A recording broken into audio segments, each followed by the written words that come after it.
मित्रों नमस्कार। मैं ना सोनांचली कथा कहानी और उपन्यास के संग के साथ पुनः उपस्थित हूँ। मित्रों इस समय मैं वाचन कर रहा हूँ उपन्यास गोरा का। गोरा जिसे लिखा है रविंद्रनाथ टैगोर ने। यह एक बंगला उपन्यास है जिसके मैं हिंदी अनुवाद का वाचन कर रहा हूँ। अब तक मैं उपन्यास गोरा के भाग 17 तक का वाचन कर चुका हूँ, जिसे आप मेरे चैनल कथा कहानी और उपन्यास पर जाकर क्रमवार सुन सकते हैं। आज के वाचन के क्रम में लीजिए सुनिए उपन्यास गोरा के भाग 18 का वाचन मेरे अर्थात नाथ सोनांचली के स्वर में। आनंदमयी की बात के बारे में सोचता विचारता विनय घर पहुंचा। आनंदमयी की कही हुई कोई भी बात कभी उसके लिए उपेक्षणीय नहीं हुई। यह बात भी रात भर उसके मन को बेचैन करती रही। दूसरे दिन सवेरे उठकर मानो उसे मुक्ति का सा अनुभव हुआ। उसे लगा कि गोरा की मित्रता का बहुत बड़ा दाम उसने चुका दिया है।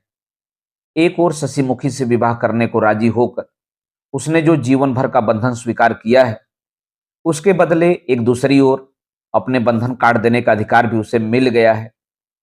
उस पर गोरा का जो अत्यंत अन्यायपूर्ण संदेह हुआ था कि वह अपना समाज छोड़कर ब्रह्म परिवार में विवाह करने के लिए ललचा रहा है, शशिमुखी से विवाह की सहमति देकर इस संदेह से विनय ने अपने को मुक्त कर लिया है। तब से परेश बाबू के घर विनय निसंकोच भाव से और अक्सर आना जाना प्रारंभ कर दिया। उसे जो अच्छे लगे उनके साथ घर के आदमी जैसा घुल मिल जाना विनय के लिए कठिन नहीं है। जो संकोच गोरा के कारण था, उसे मन से निकाल देने पर वह देखते देखते परेश बाबू के घर के सभी लोगों से ऐसा घुल मिल गया मानो बरसों से परिचय हो। केवल जितने दिन ललिता के मन में यह संदेह रहा कि सुचरिता का मन शायद विनय की ओर कुछ आकृष्ट है, उतने दिन उसका मन विनय के विरुद्ध मानो अस्त्र धारण किए रहा। किंतु उसने जब स्पष्ट समझ लिया कि सुचरिता का विनय की ओर ऐसा झुकाव नहीं है, तब स्वतः उसके मन का विद्रोह दूर हो गया और उसे बड़ी शांति मिली। फिर विनय बाबू को बहुत ही भला आदमी मानने में उसे कोई हिचक न रही। हारान बाबू भी विनय से विमुख नहीं हुए, बल्कि कुछ अधिक जोर देकर यह स्वीकार किया कि विनय को भद्र आचरण का ज्ञान है। इस स्वीकारोक्ति का अभिप्राय मात्र यही था कि गोरा में इतनी तमीज नहीं है।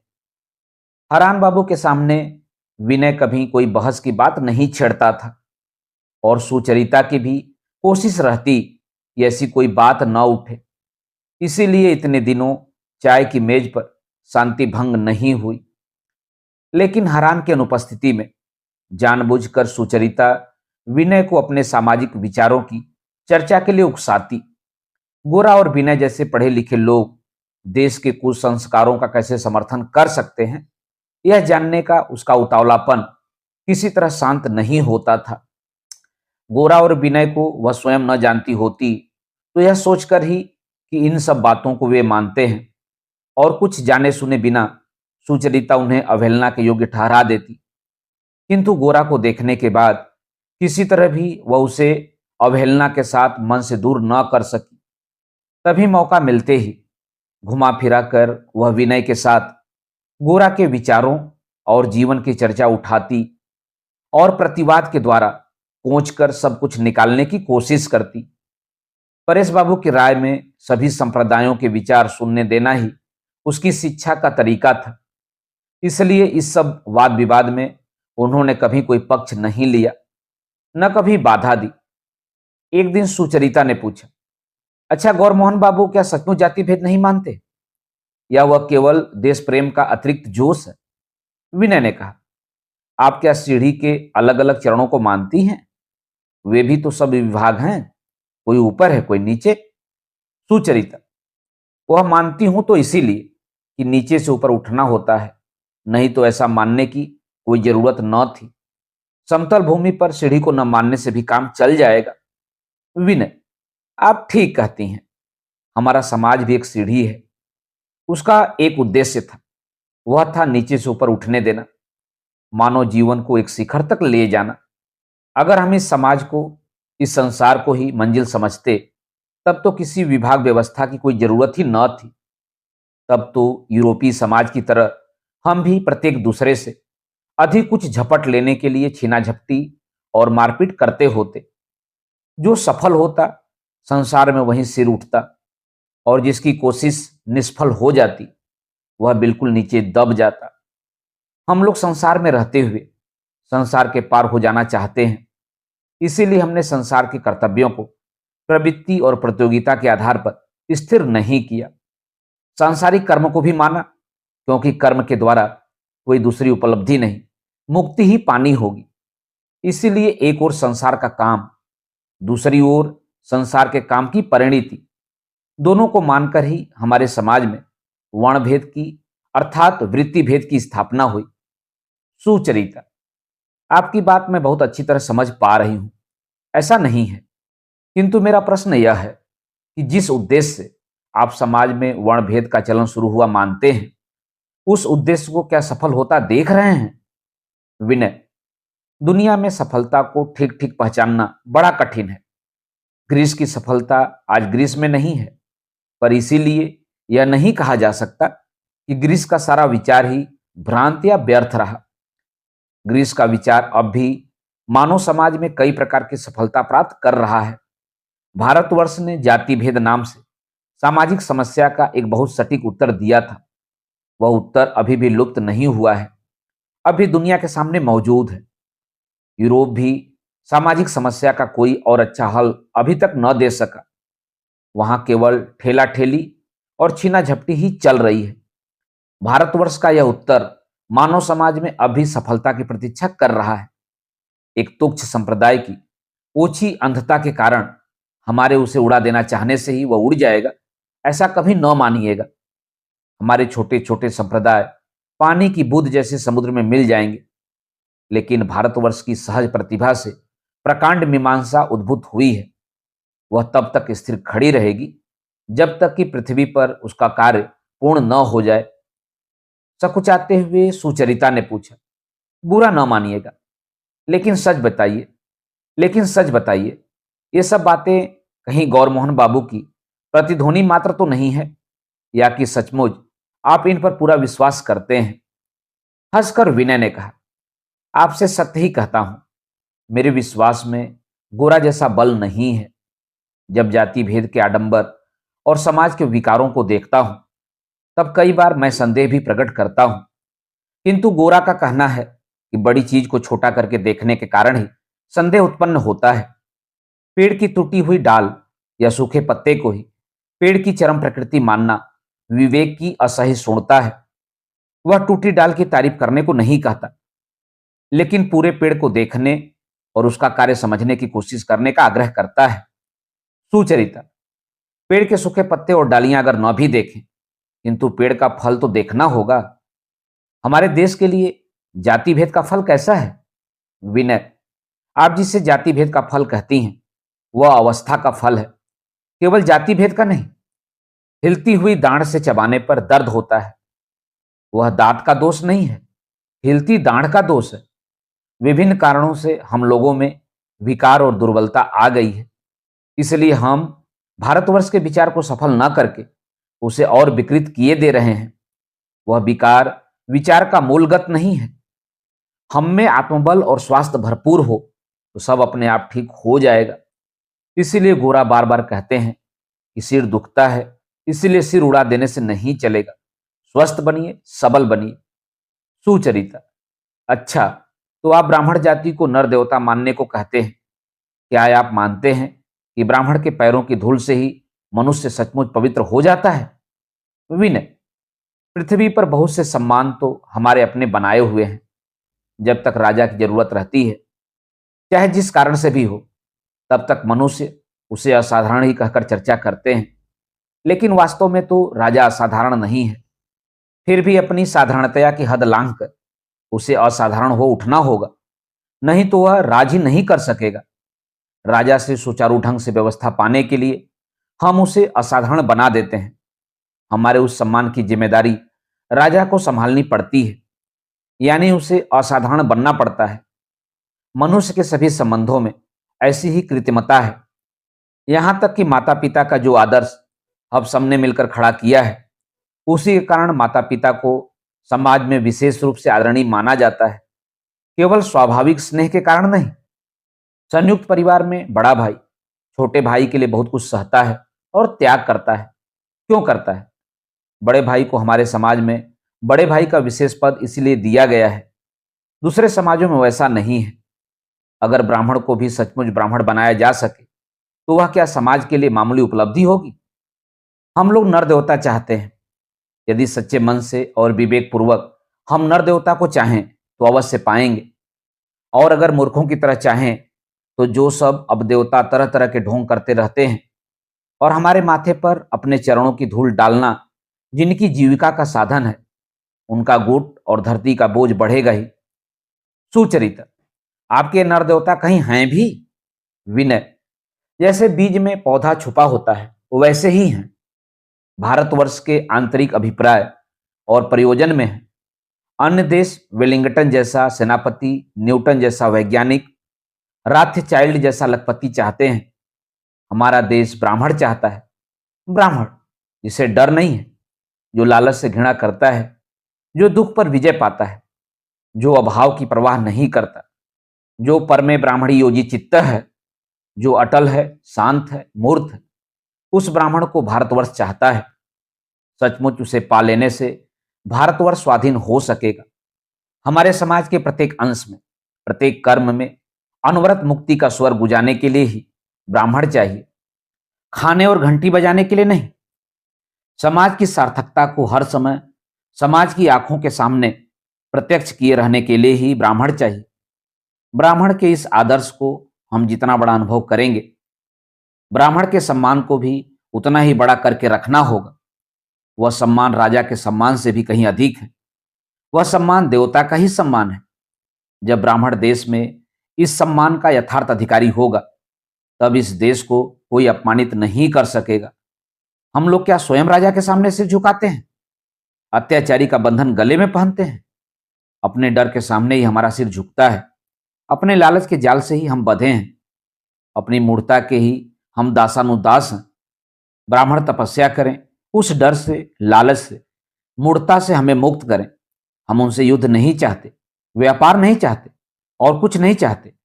हमारे समाज में वे केवल मुक्ति साधना को जीवित किए रहे। अब तक परेश बाबू चुपचाप सुन रहे थे। अब धीरे धीरे बोले, भारतवर्ष को मैं पूरी तरह जानता हूं, यह तो नहीं कह सकता। और भारतवर्ष ने क्या चाहा था या जो चाहा था वह कभी पाया भी या नहीं, यह भी मैं निश्चयपूर्वक नहीं जानता। लेकिन जो समय बीत गया है उसकी ओर क्या कभी लौटा जा सकता है? आज जो कुछ संभव है वह हमारी साधना का विषय है। अतीत को पकड़ने के लिए हाथ बढ़ाकर समय नष्ट करने से कोई काम नहीं होगा। विनय ने कहा, जैसा आप कहते हैं मैं भी वैसा सोचता हूं और मैंने कई बार कहा भी है। गोरा का कहना है, हमने अतीत को अतीत कहकर निरस्त कर दिया है। क्या इसी से वह अतीत हो गया है? वर्तमान की चीख पुकार की ओट में हमारी दृष्टि से वह ओझल हो गया है। इतने से ही वह अतीत नहीं हो जाता। क्या भारतवर्ष की मज्जा में बसा हुआ कभी कोई सत्य अतीत नहीं हो सकता? इसीलिए भारतवर्ष के इस सत्य ने हम पर चोट करना शुरू किया है। हम में से एक मनुष्य भी एक दिन इसे सत्य मानकर पहचान और ग्रहण कर सकेगा तो उसी से हमारे शक्ति स्रोत का रास्ता खुल जाएगा। अतीत तब वर्तमान की सामग्री हो उठेगा। आप क्या समझते हैं कि भारतवर्ष में कहीं भी ऐसा सार्थक जन्म लेने वाला आदमी पैदा नहीं हुआ? सुचरिता ने कहा, जिस ढंग से आप ये बातें कहते हैं साधारण लोग उसी ढंग से नहीं कहते। इसीलिए आपकी राय को सारे देश की राय मान लेने में संकोच होता है। विनय बोला, देखिए, वैज्ञानिक लोग सूर्योदय की व्याख्या एक तरीके से करते हैं और साधारण लोग एक दूसरे तरीके से। इससे सूर्य के उदय का कुछ घटता बढ़ता नहीं है। फिर भी सत्य को ठीक तरह से जानने से हम लोगों का लाभ ही है। हम लोग देश के जिन सब सत्यों को खंडित करके या बिगाड़ कर देखते हैं, गोरा उन सबको एक करके, संयुक्त करके देख सकता है। इसकी उसमें आश्चर्यजनक क्षमता है। लेकिन क्या इसी से गोरा के ऐसे देखने को दृष्टि का भ्रम मान लेना होगा? और जो लोग तोड़ मरोड़ कर देखते हैं उनके देखने को सत्य? सुचरिता चुप हो गई। विनय ने कहा, साधारणतया हमारे देश में जो लोग अपने को परम हिंदू मानकर गर्व करते हैं, मेरे मित्र गोरा को आप उनके गुट का न समझिएगा। अगर उनके पिता कृष्णदयाल बाबू को आप देखती तो बाप बेटे का अंतर सहज ही समझ सकती। कृष्णदयाल बाबू हमेशा अपने को पवित्र किए रखने के लिए कपड़े उतारने, गंगा जल छिड़कने, पोथी पत्र बांचने को लेकर ही दिन रात व्यस्त रहते हैं। रसोई के मामले में वे बहुत शुद्ध ब्राह्मण पर भी विश्वास नहीं करते कि उसके ब्राह्मणत्व में कहीं कोई त्रुटि न रह गई हो। गोरा को भी अपने कमरे की सीमा में घुसने नहीं देते। कभी अगर किसी काम के लिए उन्हें पत्नी के कमरे में जाना पड़े तो फिर लौटकर अपने को पवित्र कर लेते हैं। दिन रात पृथ्वी पर बिल्कुल अलग रहते हैं कि कहीं जाने अनजाने किसी नियम भंग की धूल का एक कण भी उन्हें न छू जाए। जैसे कोई बहुत ही खेला बाबू अपने को धूल से बचाते हुए अपने रंग रूप की, बालों की सवार की, कपड़ों की चुन्नट की रक्षा के लिए सचेत रहता है, वैसे ही गोरा ऐसा नहीं है। हिंदूपन के नियमों में उसे अश्रद्धा नहीं है, लेकिन ऐसे झाड़ पोंछ कर भी वह नहीं चल सकता। हिंदू धर्म को वह भीतर से और बहुत ऊंची दृष्टि से देखता है। ऐसा वह कभी नहीं सोचता है कि हिंदू धर्म के प्राण इतने नाजुक हैं कि जरा सी छुअन से ही मुरझा जाएंगे या ठेस लगते ही ध्वस्त हो जाएंगे। सुचरिता। लेकिन लगता तो यही है कि छुआछूत के मामले में वे बड़े सतर्क होकर चलते हैं।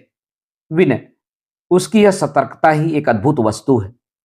अगर उससे पूछा जाए तो वह तुरंत कहेगा, हाँ मैं यह सब मानता हूं, छू जाने से जाति जाती है, खाने से पाप होता है, ये सब अभ्रांत सत्य है। लेकिन मैं अच्छी तरह जानता हूं कि ये सब उसकी जबरदस्ती की बातें हैं। ये बातें जितनी ही असंगत होंगी, मानो वह उतनी ही जोर से सुना सुना कर सबको कहता है।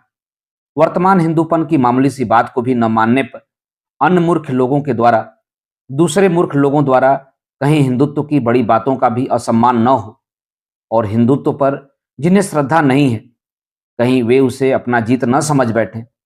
इस ख्याल से बिना विचारे गोरा सभी कुछ मानकर चलना चाहता है। मेरे सामने भी इस बारे में कोई ढीलापन नहीं बरतना चाहता।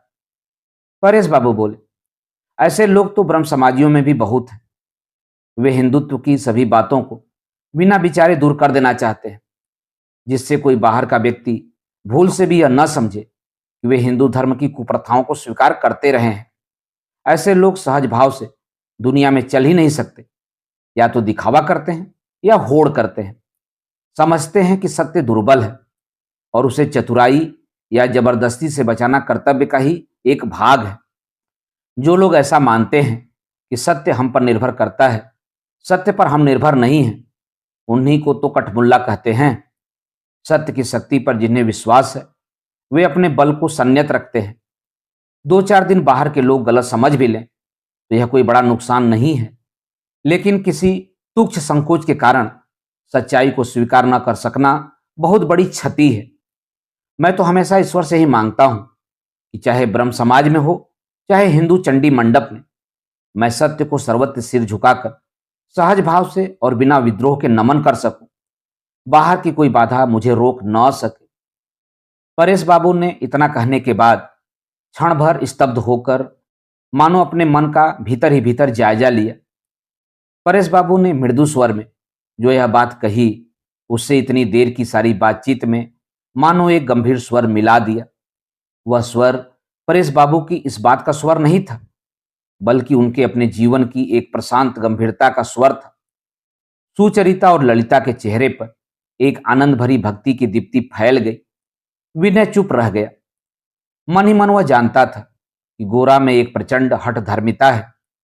सत्य के वाहकों के मन, वचन और कर्म में जो एक सहज सरल शांति रहनी चाहिए, वह गोरा में नहीं है। परेश बाबू की बातों ने मानो उसके मन पर और भी स्पष्ट आघात किया। अवश्य ही इतने दिन विनय गोरा के पक्ष में मन ही मन यह दलील देता रहा है कि जब समाज की व्यवस्था डगमग है, जब बाहर के देश काल के साथ लड़ाई हो रही है, तब सत्य के सिपाही स्वाभाविकता की रक्षा नहीं कर सकते। तब सामयिक जरूरतों के दबाव से सच्चाई में भी मिलावट आ जाती है। परेश बाबू की बात से आज क्षण भर को विनय के मन में प्रश्न उठा। तात्कालिक प्रयोजन को साधने के लोभ में सच्चाई को बिगाड़ना साधारण लोगों के लिए तो स्वाभाविक है, पर क्या गोरा भी ऐसे ही साधारण लोगों में शामिल है? जब सुचरिता रात को बिस्तर पर आ लेटी, तब ललिता आकर उसकी खाट के किनारे पर बैठ गई। सुचरिता ने जान लिया कि ललिता के मन में कोई बात चक्कर काट रही है। उस बात का संबंध विनय से है, यह भी उसने समझ लिया। सुचरिता ने इसीलिए खुद बात चलाई, लेकिन विनय बाबू मुझे बहुत अच्छे लगते हैं। वे हर वक्त गौर बाबू की बात करते रहते हैं ना, इसलिए तुम्हें अच्छे लगते हैं, ललिता ने कहा। सुचरिता ने बात का इंगित समझकर भी नहीं समझा हो ऐसा एक सरल भाव चेहरे पर लाकर उसने कहा, सच ही उनके मुंह से गौर बाबू की बात सुनकर बड़ा आनंद होता है, मानो उन्हें मैं स्पष्ट देख रही हूं। ललिता ने कहा, मुझे तो बिल्कुल अच्छा नहीं लगता, मुझे तो गुस्सा आता है। अचंभे से सुचरिता ने कहा, क्यों? ललिता बोली, गोरा गोरा गोरा, दिन रात केवल गोरा। मान लिया कि उनके दोस्त गोरा बहुत बड़े आदमी हैं, अच्छी बात है, लेकिन वे भी तो आदमी हैं। हंसकर सुचरिता ने कहा, सो तो है, लेकिन इसमें हर्ज क्या है? ललिता, उनके दोस्त उन पर ऐसे छाए हैं, वो अपनी बात कह ही नहीं सकते, मानो एक मकड़ी ने एक टिड्डे को घेर लिया हो। वैसी हालत में मकड़ी पर तो मुझे गुस्सा आता है, लेकिन टिड्डे पर श्रद्धा होती हो ऐसा भी नहीं है। ललिता की बात के तीखेपन पर सुचरिता कुछ न कहकर हंसने लगी। ललिता ने कहा, दीदी तुम हंस रही हो, लेकिन मैं तुमसे कह देती हूं, कोई मुझे वैसे दबाए रखने की कोशिश करता तो एक दिन मैं भी सहन ना करती। तुम यही सोचो, लोग चाहे जो समझें, तुमने मुझे दबाकर नहीं रखा, वैसा स्वभाव ही तुम्हारा नहीं है, इसीलिए तो तुम इतनी अच्छी लगती हो। असल में तुमने यह बाबा से सीखा है, वे हर किसी के लिए उसके लायक स्थान छोड़ देते हैं। सुचरिता और ललिता इस परिवार में परेश बाबू की परम भक्त है। बाबा कहते ही उनका हृदय जैसे खेल उठता है। सुचरिता ने कहा, अब बाबा से किसी की तुलना थोड़े ही हो सकती है, लेकिन जो हो भाई, विनय बाबू बात को बड़े अच्छे ढंग से कह सकते हैं। ललिता, वे सब बातें उनके मन की नहीं है ना, तभी इतने अच्छे ढंग से कह सकते हैं। अपनी बात कहते तो बड़ी सीधी सरल बातें होती, यह ना लगता कि सोच सोचकर बना बनाकर कह रहे हैं। इन सब बढ़िया बढ़िया बातों के मुकाबले वह मुझे कहीं अधिक अच्छा लगता। सुचरिता, तो तू नाराज क्यों होती है? गौर मोहन बाबू की बातें उनकी अपनी बातें हो गई हैं। ललिता, अगर ऐसा है तो यह और भी बुरा है। भगवान ने बुद्धि क्या इसीलिए दी है कि दूसरों की बात की व्याख्या करते रहें, और मुंह इसलिए दिया है कि दूसरों की ही बातें अच्छे ढंग से कहते रहें। मुझे ऐसे अच्छे ढंग की कोई जरूरत नहीं है। सुचरिता, लेकिन यह बात तू क्यों नहीं समझती कि विनय बाबू गौर मोहन बाबू को बहुत चाहते हैं, उनके साथ उनके मन का सच्चा जुड़ाव है। अधीर होकर ललिता ने कहा, नहीं नहीं नहीं, पूरा जुड़ाव नहीं है। गौर मोहन बाबू को आदर्श मानकर चलना ही उनकी आदत हो गई है। वह प्रेम नहीं है, गुलामी है। फिर भी जबरदस्ती मानना चाहते हैं कि उनके साथ उनकी राय बिल्कुल मिलती है, इसीलिए उनकी राय को इतने यत्न से सजा सजा कर अपने को और दूसरे को भुलाने की कोशिश करते हैं। वे केवल अपने मन के संदेह और विरोध को दबा देना चाहते हैं, ताकि गौर मोहन बाबू को मानने से कहीं इनकार न करना पड़े। उनको अमान्य करने का हौसला उनमें नहीं है। प्रेम हो तो राय अलग होने पर भी बात मानी जा सकती है, बिना अंधे हुए भी अपने को छोड़ दिया जा सकता है। उनका रवैया वैसा नहीं है। गौर मोहन बाबू को वे मानते तो शायद प्रेम के कारण ही है, पर किसी तरह इस बात को स्वीकार नहीं कर पाते। उनकी बात सुनने से यह साफ पता चल जाता है। अच्छा दीदी बताओ, क्या तुम्हें नहीं पता चलता? सुचरिता ने यह सब बातें ललिता की तरह इस ढंग से सोची ही न थी। उसका कौतूहल गोरा को पूरी तरह जानने के लिए ही इतना व्यग्र था कि विनय को अलग से समझने की ओर उसका ध्यान ही नहीं गया था। ललिता के प्रश्न का स्पष्ट उत्तर न देकर सुचरिता ने कहा, बहुत अच्छा, चल तेरी ही बात मान ली, तो बता फिर क्या किया जाए? ललिता, मेरा मन तो करता है उनके दोस्त के बंधन से उन्हें छुड़ाकर स्वाधीन कर दिया जाए। सुचरिता, तो प्रयास करके देख ले। ललिता, मेरे प्रयास से नहीं होगा, जरा तुम ध्यान दोगी तो हो सकेगा। हालांकि सुचरिता ने मन ही मन समझ लिया था कि विनय उसके प्रति अनुरक्त है, तभी ललिता की बात को उसने हंसकर टाल देना चाहा। ललिता ने कहा, गौर मोहन बाबू का आदेश तोड़कर भी तुम्हारे पास वे ऐसे पकड़ाई देने आते हैं, इसीलिए वे मुझे अच्छे लगते हैं। उनकी जगह और कोई होता तो ब्रह्म लड़कियों को गालियां देकर नाटक लिखता। उनका मन अब भी खुला है। इसका यही सबूत है कि वे तुम्हें चाहते हैं और बाबा का आदर करते हैं। विनय बाबू को अब उनके असली रूप में खड़ा करना ही होगा। दीदी, केवल गौर मोहन बाबू का वे जो प्रचार करते रहते हैं, यह मुझे असहनीय लगता है। सतीश इसी समय दीदी पुकारता हुआ आ पहुंचा। आज विनय उसे बड़े मैदान में सर्कस दिखाने ले गया था। हालांकि रात बहुत बीत गई थी, फिर भी पहली बार सर्कस देखने का उत्साह उससे संभल नहीं रहा था। सर्कस का पूरा वर्णन सुना देने के बाद वह बोला, विनय बाबू को पकड़कर आज मैं अपने बिस्तर पर ला रहा था। वे घर के अंदर आए भी थे, फिर चले गए। बोले कि कल आएंगे। दीदी, उनसे मैंने कहा है कि एक दिन वे आप लोगों को भी सर्कस दिखा लावें। ललिता ने पूछा, उन्होंने इस पर क्या कहा? सतीश ने कहा, वे बोले, लड़कियां बाघ देखकर डर जाएंगी, लेकिन मुझे बिल्कुल डर नहीं लगा। कहते कहते सतीश मर्दानगी से छाती फुलाकर बैठ गए। ललिता ने कहा, ऐसी बात है, तुम्हारे दोस्त विनय बाबू का साहस कितना प्रबल है, खूब समझ सकती हूं। नहीं दीदी, सर्कस दिखाने के लिए उन्हें हमें अपने साथ ले जाना ही होगा। सतीश बोला, कल तो सर्कस दिन में होगा।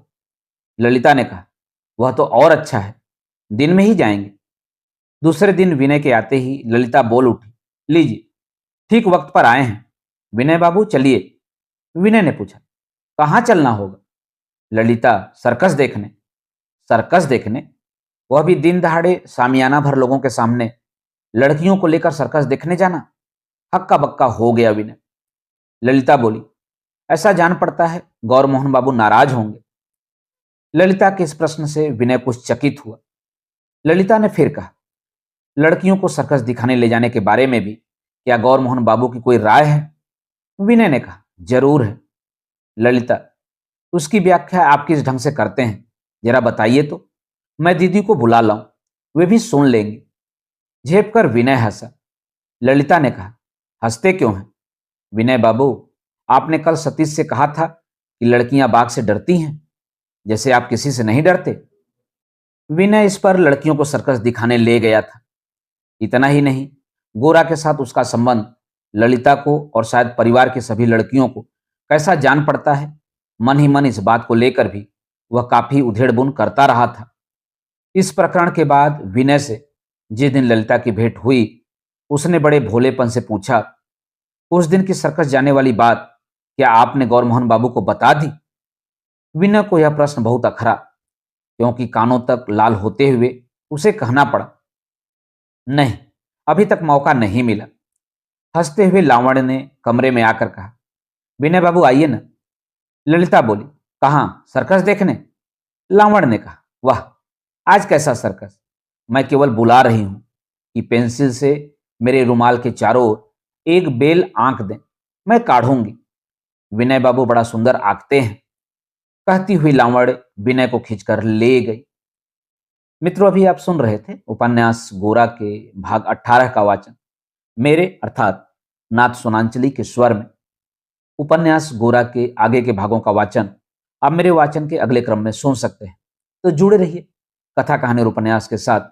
धन्यवाद। नमस्कार।